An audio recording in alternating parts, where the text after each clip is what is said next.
সূর্যোদয় ও সূর্যাস্ত দেখার জন্য কুয়াকাটা সবার কাছেই প্রিয়। তাই সুযোগ পেলেই দূর দূরান্ত থেকে কুয়াকাটায় ছুটে আসেন ভ্রমণবিলাসী মানুষ। পটুয়াখালীর কলাপাড়া উপজেলায় এই সমুদ্র সৈকত অবস্থিত। নয়নাভিরাম এই সৈকতের জন্যই এই জেলাকে বলা হয় সাগরকন্যা Kuakata. Tour operator association of কুয়াকাটার তথ্য মতে Japan, China, America, Australia, Russia, Denmark, Netherland, Germany, Bharat সহ আরও কয়েকটি দেশের পর্যটকরা বিভিন্ন সময়ে কুয়াকাটায় ভ্রমণ করেছেন।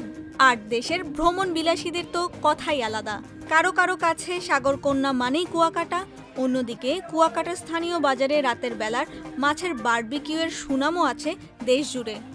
বেশিরভাগ পর্যটক খাইতে আসে এখানে, ওগুলো অনেক মজার হয়। তাছাড়া আমাদের এখানে সামুদ্রিক মাছগুলো এগুলো অনেক সুস্বাদু। দেখা যায় শহর থেকে অনেক মানুষ আসছে টোনা ফিশগুলো, টোনা ফিশ, জাবা কোরাল থাকে, কই কোরাল, তারপর আমাদের লবস্টার চিংড়ি থাকে, অক্টোপাস। প্রায়ই আসি কুয়াকাটায়।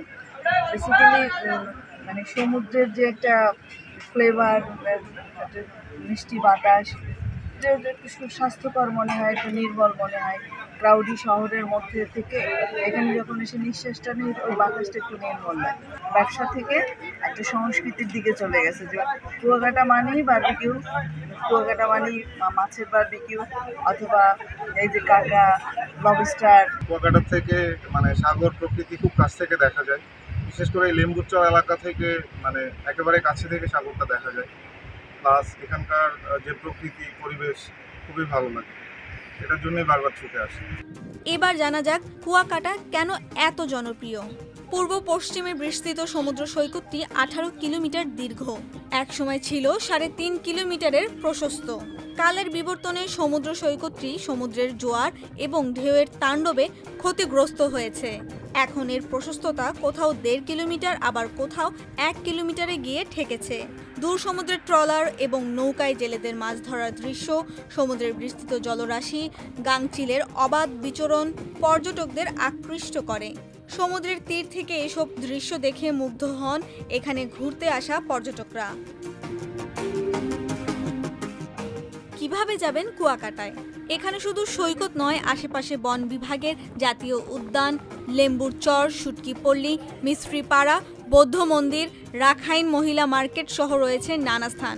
এমন চমৎকার জায়গা থেকে বেরিয়ে আসতে পারেন বন্ধু বান্ধব ও পরিবার নিয়ে। বেরিবাঁধে 100 কিলোমিটার বাগান মানে রোপণ করেছি। এখানে প্রায় 1 লক্ষ চারা রোপণ করা হয়েছে বেরিবাঁধ রক্ষার জন্য।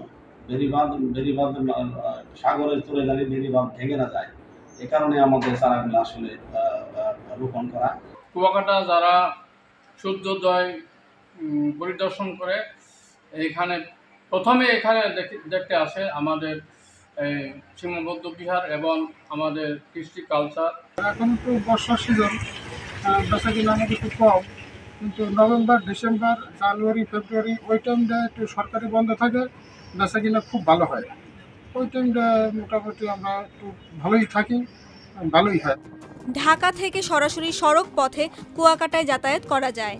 বিভিন্ন পরিবহন কোম্পানির এসি, নন এসি পরিবহন সেবা কুয়াকাটায় চালু রয়েছে। আবার ঢাকা থেকে বরিশালে বিমানে এসে সড়ক পথে কুয়াকাটায় যাওয়া যায়।